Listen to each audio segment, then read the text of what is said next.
Agora, Savas, a gente não só de notícia boa vive o basquete, né? A gente, obviamente, viu aí recentemente a saída da Magic Paula da CBB e também vimos o anúncio da saída da Adrianinha, que trabalhava ali como coordenadora e tal do basquete feminino na CBB. Ela saiu também, e movimentações interessantes e até trazer outros pontos aqui para a gente também dar um contexto maior até do que a gente vai falar aqui na sequência. Teve uma recente entrevista, uma boa entrevista ali do Gui Peixoto para o Márcio Azevedo no Estadão. Márcio fez boas perguntas e até o título da matéria já dá o tom ali do que o Gui trouxe. É preciso que cada um respeite a sua posição no ecossistema, diz o presidente do CBB sobre a LNB. Foi uma entrevista que, assim, teve alguns pontos interessantes, tá? Como o Gui vê algumas situações, tipo, financeiramente, de como vê hoje o cenário nacional. Fala também um pouco da saída da Magic Paula, né, da Paula, que é uma amiga pessoal ali do Gui, sai da CBB, então é uma coisa interessante. E claro, tem um ponto ali que dá a aspas, né, que dá o título do texto, da matéria, que é justamente quando ele fala sobre a Liga, até porque existe um processo de mediação extrajudicial em andamento, lá com o novo presidente Rodrigo Montoro, para poder acertar com a CBB. Foi quando ele até traz ali tipo, o que é necessário para existir um acordo entre as duas, e aí ele fala sobre dar essa aspas. O que eu venho apurando e venho também falando em textos e observando muito esse caminho do CBB o basquete feminino há uma grande interrogação para esse ano. Saída da Paula não pegou nada bem, isso é um fato. Há quem esteja mais perto ali da confederação que questione o trabalho da Paula, mas ainda assim ela saiu. Agora sai a Adrianinha também, que era um nome forte ali, junto com o José Neto na seleção feminina, de apoio, e tudo isso, assim, de colocar o projeto Adelante também para rodar, junto com a Magic Paula e com o José Neto, que é um projeto interessante, brasileiro, feminino, que é um baita campeonato que saiu do papel e começou a rodar. A saída da Adriana também me pega de surpresa e traz um grande ponto de interrogação para o cenário feminino dentro da CBB. Há duas vertentes, tá, de pensamentos. Todas as pessoas que eu converso, há um pensamento de entende que o trabalho de José Neto está sendo bem feito e que está sendo entregue e que assim não tem como a gente questionar resultados pelo tempo e pelo o quanto de material humano o basquete feminino do José Neto tem para trabalhar.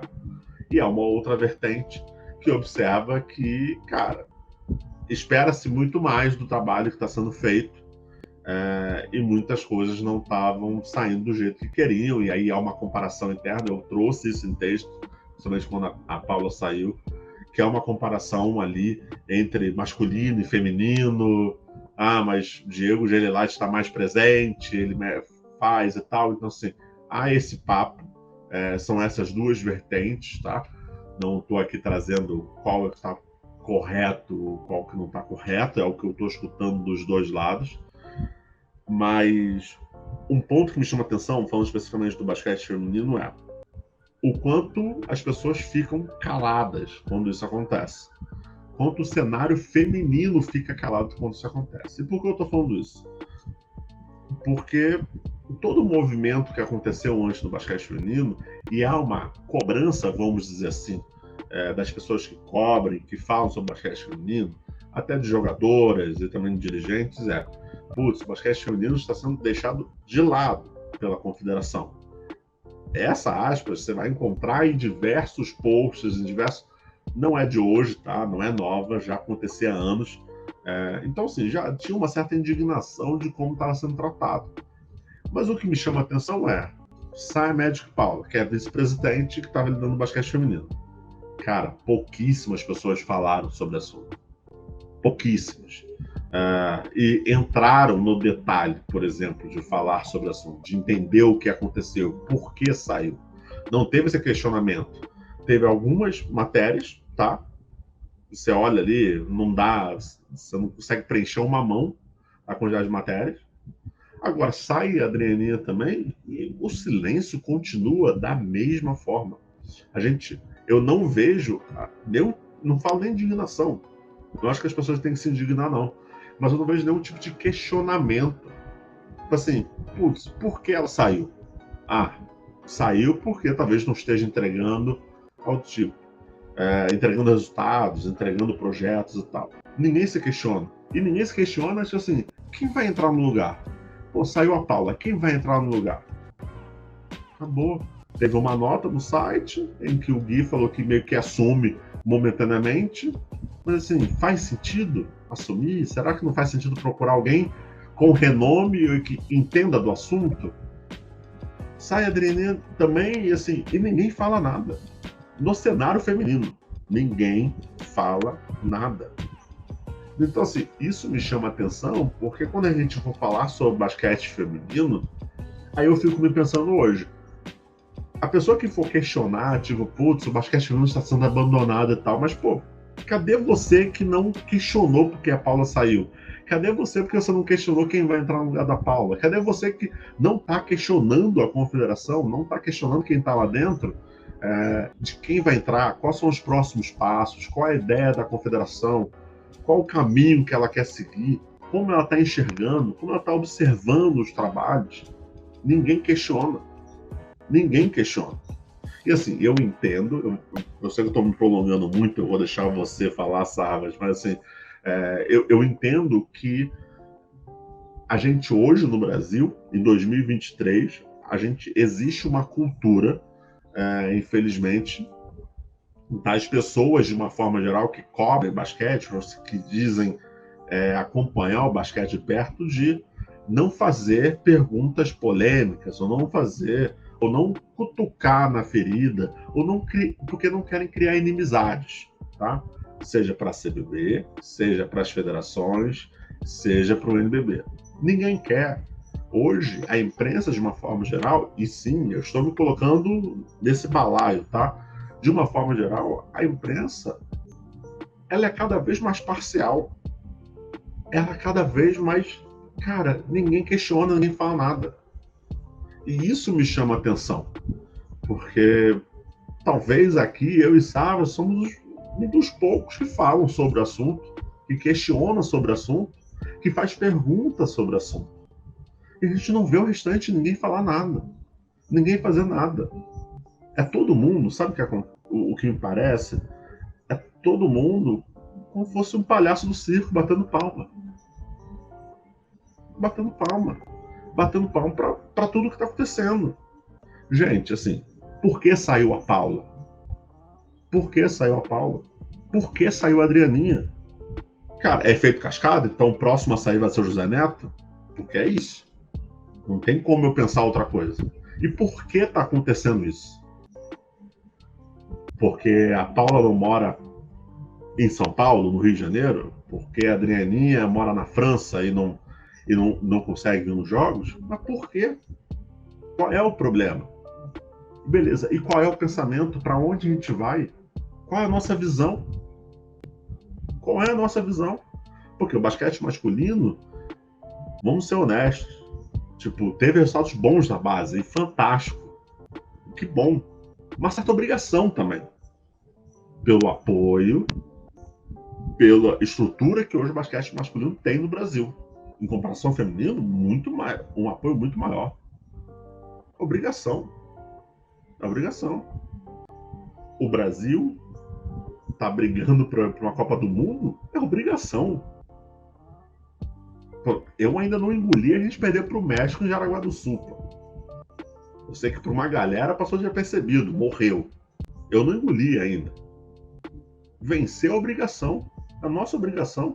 Não acho que a gente tem que passar como primeiro, não. Eu sei que tem ali Argentina, tem Estados Unidos no masculino para brigar com a gente, mas de resto, não dá para ficar muito abaixo. Então, assim, a gente não vê esse questionamento. A gente não vê questionamento. E sabe o que acontece? O que acontece é o cenário feminino vai cada vez mais morrer. O basquete nacional vai cada vez mais definhar. Porque ninguém é cobrado, ninguém é questionado, ninguém é colocado na parede no sentido de, cara, mas e aí? Como assim? A Paula saiu, como assim? Vocês não têm visão? Tipo, qual é os próximos passos? Para onde a gente vai? O que se espera da CBB? O que se espera da nossa confederação? O que se espera do basquete nacional? É isso. O que se espera? O que se espera do basquete masculino? A gente está montando seleção para ir para uma Copa do Mundo. Maravilhoso. Mas assim, o trabalho está sendo bem feito. É um trabalho admirável. É esse questionamento. O problema é que ninguém questiona, ninguém cobra, mas todo mundo quer o resultado. E até quando não vem o resultado, todo mundo fica calado. Todo mundo fica quieto.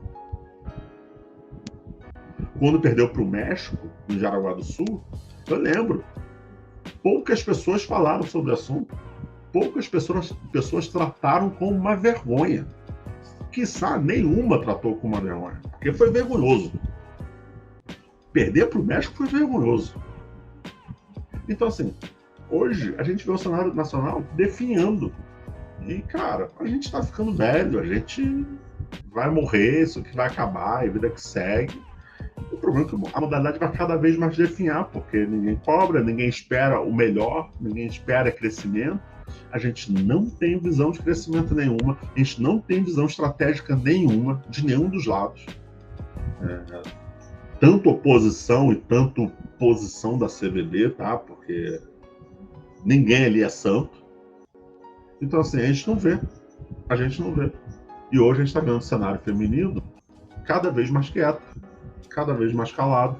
As coisas estão cada vez mais acontecendo. E aí? E aí? Teve uma pessoa, só para encerrar aqui, teve uma pessoa que chegou para mim e falou assim: cara, imagina se o Neto sai. Ah, aí a pessoa falou para mim o seguinte: não dá para ficar pior. Cara, a gente teve o Carlos Lima como treinador do feminino. Sempre dá para ficar pior. Esse é o ponto. Sempre dá para ficar pior. A gente vai esperar ficar ruim para a gente falar assim: as decisões não foram boas. Vamos recomeçar do zero aqui. Não dá. Savas, cara, dê seus 20 centavos aí. Eu acho que eu já falei muito. Falei do feminino, falei do masculino, falei de tudo, mas dê seus 20 centavos. Para mim, isso daí só mostra como a gestão ainda está longe da ideal. E quando eu falo ideal, é de coisas básicas, assim, transparência, por exemplo. Beleza, se ela quis sair, isso é um direito dela. Isso daí no final do dia não basta ser, não é nada além da profissão dela, né? Mas essa cascata é muito estranha. Então, como uma instituição, como uma confederação, como algo que deveria ter mais transparência, porque utiliza dinheiro público, acho que esse é o cerne da questão, tinha que ter mais transparência. E o que a gente vê é mais do mesmo. Cara, é o que você falou, é normal a gente cobra masculina, e essa cobrança ela é sempre dentro de uma lógica, dentro de um espectro. Isso que tem que ser entendido também, não é cobrança por cobrança, não é só ficar gritando, xingando aleatoriamente. Porque as pessoas acham que isso é implicação, que tá implicando com tudo, que não sei o que lá. E não é isso. Existem críticas que elas devem ser feitas. E essas críticas, esses pontos de convergência, eles têm que servir para crescer, para melhorar. Isso é natural, isso é da natureza humana. O problema é que a gente vive atualmente, e aí eu vou expandir um pouco uma sociedade em que criticar quer dizer que você quer o lugar da pessoa, quer dizer que você quer tirar a pessoa, quer dizer que você não gosta da pessoa, e não tem nada a ver com isso. Nada a ver com isso. As pessoas começaram a se blindar demais, se fechar demais, só que se esquecem que é um órgão, uma instituição que usa dinheiro público. Então, sim, ela deve explicações. Por pior que seja. Ela deve. Ela tem que ter essa transparência. Pô, saiu por questões pessoais. Não, beleza. Não quer falar, não quer expor? Tudo bem. Mas a instituição, não a Paulo, a instituição tem que falar alguma coisa, falar com os torcedores, porque quando você perde Paulo e Adrianinha assim, tem alguma coisa errada. Tem alguma coisa lá dentro que tá errada. E aí, o que a confederação tá fazendo? Qual é a ideia da confederação? Qual é o planejamento? De novo, é dinheiro do contribuinte indo para lá, é dinheiro público. Não é bagunça, não é... Se fosse uma empresa privada, vou dar um exemplo aí, o Twitter. Não importa o que o Elon Musk está fazendo. Ele comprou, ele vai ter que arcar com o que ele fez, e o problema é 100% dele. O risco é 100% dele. A CBB não. A CBB não é isso. E aí ele deve sim alguns tipos de explicação para como está sendo usado esse dinheiro, por que uma gestão não vai terminar a sua gestão assim de uma maneira abrupta. Existe algum problema entre masculino e feminino? Que problema é esse? O que está sendo feito para tratar? Então, tudo isso daí deveria ser mais transparente. A gente fica fechado em informações, releases bonitinhos, festa, oba-oba, girando aqueles negocinho que faz barulho, mas o que realmente importa, a gente não anda. E aí a gente vai o quê? Viver só do mundinho, dessa bolha que, tá tudo ótimo, excelente, paz e amor? Ou de fato a gente quer que o basquete cresça? E assim, vou usar um exemplo. Vocês acham que nos Estados Unidos, que é os Estados Unidos, tem NBA, tem aquele processo de formação maluca de atleta, ninguém é cobrado. Os caras vivem numa mil maravilhas, não tem um repórter que vai cobrar os caras. Nada. E o USA Basquetebol ouviu um bolão por causa desse time que eles mandaram no último torneio, na última janela. E assim, se alguém tem dúvida que os Estados Unidos vai se classificar, mesmo com esse time muito do meia boca que eles mandaram, e eles ouviram. E aí, se lá existe essa cobrança, por que aqui não pode ter? Por que aqui tá tudo fechado? A Espanha, a federação é cobrada. A Argentina, a mesma coisa. O que a gente tem de tão especial nas nossas federações e confederações que não podem ser cobradas? E mais, será mesmo que elas não podem usar essas cobranças para repensar algumas coisas que tem internas ali? E melhorar de fato, evoluir. Lembrar que isso daí é para tentar melhorar, ver o que faz sentido e o que não faz. E parar de querer olhar de cima as coisas, como se estivesse em outro patamar. Então, acho que isso daí exemplificou bem essa dificuldade que a gente tem aí para organizar o basquete, fazer basquete aqui no Brasil. Total. E só para dar ainda mais contexto, no final do ano passado eu ainda trouxe matéria em primeira mão com exclusividade que a CBB ela não tem contrato com o Gustavo De Conte nem com o José Neto. Quer dizer, isso foi até uma chateação dos dirigentes da FIBA, das pessoas que eu apurei, em que, como assim vocês não têm contrato? Tipo, quer dizer que se amanhã Sérvia, Lituânia, vamos lá, Moçambique quiser contratar o Neto e fechar um contrato com ele, pode, porque não tem contrato. A mesma coisa com o Gustavo De Conte. E assim, a gente sabe por que não tem contrato. Porque a CBB não tem dinheiro para poder pagar. Tanto que eles ganham como freela. O único que tem dinheiro ali, salário certinho, já é o coordenador, o Diego Gelelati, a Adrianine, né, no caso, ganham R$ 6.000.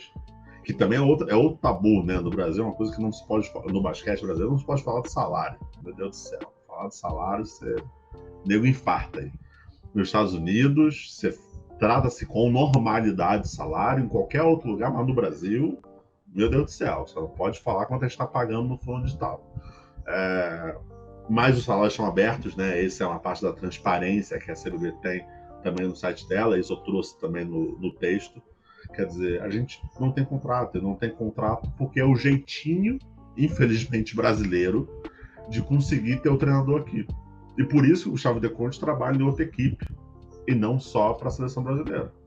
Porque a seleção brasileira não consegue pagar o salário que o De Conte recebe hoje no Flamengo. Então, não consegue, que é um bom salário, um belíssimo salário ali. Perto dos jogadores do Franca, tá? Lucão, por aí. Ganha-se bem. E ok, de boa. O cara merece, o cara cobra o quanto ele quer cobrar, o clube paga o quanto ele quer pagar, e aí o problema não é meu. Mas assim, a questão é, já começa muito errado. Como uma empresa pensa, imagina você ver como uma empresa vai contratar um cara se ela não tem dinheiro para pagar ele? Aí faz o jeitinho, tipo, olha, eu não tô assinando tua carteira de trabalho, mas você trabalha aqui, você pode trabalhar lá, e aí eu te pago aqui os dias trabalhados, quando tiver uma competição, você recebe aqui e tal. A gente não sabe os valores de como acontece esses acordos ali de freela, de diária e tal, esse tipo de coisa. Também é uma coisa nebulosa, mas não tem contrato. Olha que bizarro. Você não tem contrato com o José Neto. O José Neto tá na Angola, quer dizer, se a Angola quiser contratar o José Neto, contrata e a gente pede uma da seleção brasileira. E isso é bizarro, porque pensa no processo. A gente tá falando, cara, o pessoal acompanha a gente aqui há muito tempo, sabe quando a gente falou de processo, de reestruturação, de pensar desde a base, para poder evoluir o nosso cenário, para poder crescer, estilo de jogo, esse tipo de coisa. Você pode perder um treinador a qualquer momento, porque você não tem contrato com ele, por exemplo. Então isso já é preocupante. E só para trazer o último ponto sobre CBB ali, polêmico e tal, é o caso com a LNB, né? com o NBB, que é justamente a aspas que o texto ali a entrevista do Marcelo traz, né? Vou até relembrar para vocês, em que o Gui Peixoto, presidente do CBB, abre aspas, diz: é preciso que cada um respeite a sua posição no ecossistema. Assim, a entrevista no geral, a entrevista foi bem superficial, não pelo Márcio Azevedo. O Márcio Azevedo fez um baita trabalho, foi uma boa entrevista, mas o Gui, obviamente, muito em cima do muro de uma forma geral. Não entrou ali em perguntas mais nebulosas, não falou muito sobre a saída da Paula, falou que aprendeu que ninguém substituir. Foi, bom, se aprendeu isso agora, me preocupa, né? Sabe que todo mundo... né? Tipo, porra, você é contratado, amigo. Você não é o patrão, você é o contratado. Você é substituível. Mas essa aspas é importante porque ela traz muito do que a gente já está falando nos últimos meses. A visão da CBB é cada vez mais clara. Que, cara, quem depende de mim é a LNB. Eu não dependo da LNB para nada. Essa é a visão da CBB. O posicionamento dela é essa. E quando ele fala que cada um tem que respeitar o seu ecossistema, é um contato direto. A gente fala assim, calma aí, queridão, quem manda aqui sou eu. Você faz o seu papel ali no cantinho, e a CBB vê meio que essa visão, tá? Tipo, olha, a Liga faz o papel dela, e eu dou chancela até o momento que eu achar interessante. Acabou. E vai ser do jeito que eu quero. E da forma como eu quero que o jogo funcione. STJ vai ser meu. Arbitragem, também quero que você... Assim, a CBB quer mandar no jogo, porque obviamente ela entende que por ser a Confederação Brasileira de Basquetebol, quer dizer, o órgão máximo nacional no Brasil na modalidade, ela entende que, cara, a partir de mim, que as coisas têm que funcionar. Vai ter que funcionar do meu jeito. E há esse entendimento desde o começo que, cara, a Liga entrou para cobrir isso na visão da CBB, tá? A Liga entrou para cobrir uma brecha que a CBB não conseguia dar conta do brasileiro do Campeonato Nacional. E a LNB entrou. Agora a CBB ela entende que ela consegue hoje, sim, fazer um campeonato nacional. E a gente está vendo um campeonato brasileiro feito pela CBB, e isso a gente está vendo durante anos, né? Nos últimos meses também. A CBB ela comunica que é o campeonato brasileiro. Em nenhum momento ela deixa claro que é uma segunda divisão ou uma divisão de acesso. Não, ela sempre deixou claro que é o campeonato brasileiro. Ponto. Então, ela não abre mão desse discurso, sempre foi esse. Então, quem vence o campeonato organizado por ela é o campeão nacional, é o campeão brasileiro. Que é muito diferente do discurso que quando saiu a Liga Ouro e entrou a CBB, que o discurso não, somos a segunda divisão, estamos aqui para poder ajudar ali a LNB cada vez mais crescer, aquele papinho todo e tal. Hoje a gente vê que o discurso é totalmente diferente. Somos o campeonato brasileiro, somos o campeonato. Tanto que brigou ali para levar os times para jogar a Liga Sul-Americana e conseguiu. No final bateu o pé, a gente viu a Liga Sorocabana jogar a Liga Sul-Americana. Ponto. A LNB chiou, reclamou, aquela coisa toda, mas no final a gente viu que a CBB conseguiu ganhar e venceu. E aí mostra muito também, tem até uma outra notícia que a própria CBB publicou no dia 16, que CBB recebe a visita do secretário-geral da FIBA e diretor executivo da FIBA Américas. Por que essa notícia é importante? Porque é política. A gente vê cada vez mais a CBB fazendo muito bem esse papel em termos de política, de se garantir com a FIBA, de estar muito bem com a FIBA e a FIBA Américas. Isso está claro. Então a CBB consegue trazer as federações para si. E tanto que conseguiu. A gente viu jogando a Liga Sorocabana, na Liga, jogando lá dentro da Liga Sul-Americana. Então, essa aspas do Gui Peixoto mostra claramente o que a gente vem falando há anos. O posicionamento da CBB nessa novela toda.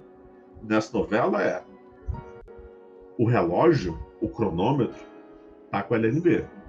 Tipo, a LNB, eles, aí é uma opinião, tá? Nesse momento, que é no sentido de a CBB falou assim, olha, eu sou uma pessoa tão boa, que eu vou deixar a chancela esse ano, vou criar uma portaria para deixar aqui a chancela com vocês esse ano, porque eu sou uma pessoa boa, uma pessoa de bom coração. Mas não garanto que ano que vem vai ter essa chancela. Que basicamente o quê? É você botar a LNB na parede e falar assim, se vira aí. Vai ter que atender meus pedidos, ou senão não vai rolar chancela. Qual era o que a gente já tinha falado lá atrás? Qual era a solução que eu via e vejo hoje como essencial? A união dos clubes. A união dos clubes para falar assim, beleza, cara, você faz o que você quiser, tira a chancela, cara, não me importa de não jogar um campeonato da FIBA e tá de boa. Vamos fazer aqui. Vamos jogar aqui. Tudo depende da união dos clubes. E isso é difícil. Isso é difícil porque a gente vê cada vez mais o Flamengo mais próximo da própria CBB. Muito pelo... E não é uma unanimidade dentro do clube, tá?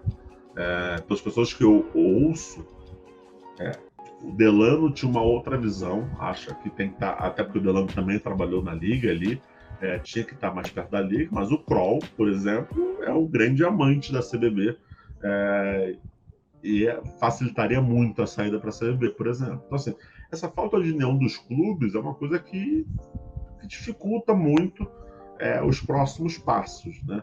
De uma forma geral. Mas, Sarvas, a gente começa 2023, vamos estar falando dessa novela que promete ser a principal novela do ano extra-quadra, hein? Pois esse ano aqui a gente vai ter muitos problemas aí para... É até difícil falar dessa briga de novo, né? A gente já falou tanta exaustão e parece que ao invés das coisas se ajeitarem, elas vão ficando cada vez piores, mais confusas, você não sabe para que lado vai, clubes que não sabem o que querem de fato, se vão jogar o quê, para onde, com quem. Não tem uma definição mesmo, uma unidade de querer basquete. Acho que esse é o grande ponto. É pensar só no seu, e assim, que fique muito claro, pensar só no seu não quer dizer pensar nem no negócio, tá? Nem no negócio basquete. É pensar no seu mesmo, clube, seu assento, o seu. Porque eu não consigo conceber que os caras não entendam que se você não tiver um campeonato competitivo, todos os times morrem. Todos. Não tem patrocinador, não existe exposição de marca, não existe interesse, não existe comunidade. Se você falar em comunidade de basquete, quem não é de São Paulo, talvez seja ainda pior. Mas quem é de São Paulo e tem oportunidade de ir nos ginásios, literalmente você vê as mesmas pessoas em todos os ginásios que você vai. Pode ser do Corinthians ao São Paulo. Vão ter as mesmas pessoas lá. Então não existe uma comunidade. Existem aquela meia dúzia de pessoas que gostam de basquete. Muito provavelmente são jogadores de base, ex-jogadores, amigo de jogador, amigo de comissão técnica. Não existe essa ilusão de que o basquete é disseminado, popular. A NBA conseguiu fazer isso, mas a NBA ela é popular. A NBA, por quê? Eles têm essa ideia de unidade, de uma liga forte, resulta em resultado para todo mundo. Resulta em resultado, ficou péssimo, mas vocês entenderam. Ela vai render frutos ali. Então, cara, enquanto isso daí não aparecer, porque eu acho que a única maneira atualmente é vir um brilho divino e colocar na cabeça dessa galera, a gente vai ter essa briga. Esse ano aqui vai ser aquele frio na espinha, sem saber o que vai ter de campeonato, de quem que vai ter a chancela do quê, aonde vai ser jogado. E aí vai continuar esse ciclo infinito que é nossas competições de basquete. Pra gente chegar no final, né? Tipo, esse vídeo já tá longo e vocês vão ver em duas partes, porque se somarem vão dar mais de 1 hora.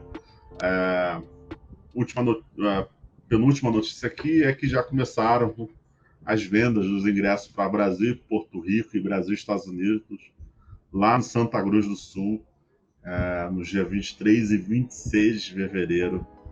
Primeiro jogo, acho que contra Porto Rico é 7h30 da noite, depois contra os Estados Unidos 9 e 10 da noite, respectivamente, lá no ginásio Arnão. Vai ser interessante, né? Os valores também já foram até divulgados. O valor da arquibancada geral R$110, valor meio ingresso R$55, cadeira R$300. Cadeira deve ser aquela colado na quadra. Então, para quem quiser, já abriu ali as vendas dos ingressos. Para fechar aqui, vamos falar sobre o Vasco da Gama. O Vasco já anunciou, né? A LNB, a Liga até também fez matéria, o NBB fez matéria ali no seu site, mas o Vasco vai estar voltando, né? Está voltando com o GG Chay ali como diretor, grande GG, um armador, passou ali Flamengo, conhecido, jogador do Flamengo, vai ali defender o Cruz Maltino. Pedro Ortega deve ser ali o grande manager, né? A pessoa do dinheiro para trazer dinheiro para o clube. O que eu venho apurando nos últimos dias é que, assim, quando o Vasco parou no basquete, o Vasco tinha sérias dívidas trabalhistas para serem pagas de jogadores que passaram por lá. Caso até famoso naquele momento era o Palácio, que tinha jogado com o Vasco na Liga Ouro anos atrás e que não tinha recebido ainda. E alguns jogadores que eu conversei, principalmente na última passagem do Vasco, né, o último Vasco, ainda não receberam os valores que precisam receber, que o Vasco está devendo. Então, Claro, isso vai ser um questionamento. Eu já entrei em contato com o GG, então assim, a gente está em contato de fazer uma entrevista para a gente poder falar um pouco mais sobre o Vasco, mas assim, surge uma grande dúvida no sentido de, beleza, como vai ser paga essas dívidas?